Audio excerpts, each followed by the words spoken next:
Madam 5 তারিখে যেটা বলতেছিল 5 তারিখে উনি আপনারা যে 12টা পর্যন্ত কিন্তু আপনারা কিছুই দেখাতে পারেন না। দুপুর 12টার পর থেকে আপনারা প্রথম লাইভ যখন দেখানো শুরু করেছেন তখন কিন্তু উনি বিছনায় শুয়ে শুয়ে লিখতেছিলেন এবং বলতেছিলেন যে আল্লাহর কাছে শুকরিয়া আদায় করতেছিলেন। যখন পালিয়ে যাচ্ছে ওই ছবিটা যখন আপনারা দেখাইছেন তখন উনি বলছে এই দিনটা দেখার খুব প্রয়োজন ছিল। তবে উনি আবার কতগুলো জিনিস অবজারভেশন ছিল, যখন কোনো জিনিসপত্রে কেউ কিছু জিনিসটা আমাদের লোকরা যেহেতু অনেক নির্যাতিত ছিল তখন আবার উনি বলেছে তোমরা এগুলো না করো যাতে কেউ কাউকে কোনো প্রতিহিংসা পরায়ণ না হয়, যেটা আপনি পরবর্তীতে একদিন পরে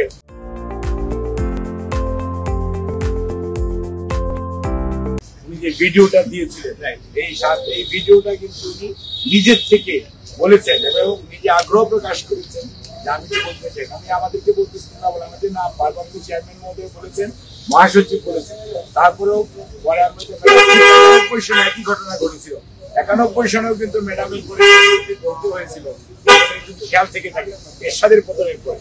ঠিক একইভাবে যখন ম্যাডাম এই ভিডিওটা যখন আমরা হসপিটালে এটা রেকর্ড করে এটা শোনানো হয়েছিল এই কারণেই যাতে নেতা কর্মী দেশের মানুষ যাতে কোনো অবস্থাতে আইন নিজের হাতে তুলে না দেয় এবং কোনো ধরনের প্রতিহিংসা পরায়ণতার মধ্যে আমরা যাতে না পড়ে আগের যে ঐতিহ্য সেটা আমরা ধারণ করতে চাই না। আমরা প্রতিহিংসা চাই, আমরা আইনের বিচার হোক সেটা চাই। এবং উনি পরিবর্তিত পরিস্থিতিতে উনি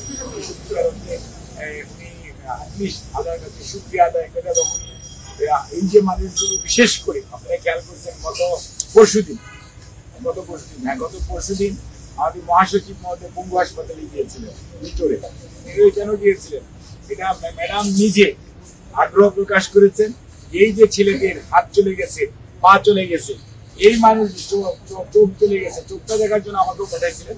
আর এটার জন্য উনি ব্যক্তিগতভাবে মনে করেন এদের পুনর্বাসনের জন্য দল যতটুকু সামর্থ্য আছে, সরকার তো সরকারের মতো করবেই, কিন্তু দল তার সবটুকু সামর্থ্য দিয়ে যাতে এদের পাশে দাঁড়ায় এটা কিন্তু এবং এই জন্য উনি মহাসচিবকে পাঠিয়েছিলেন দলের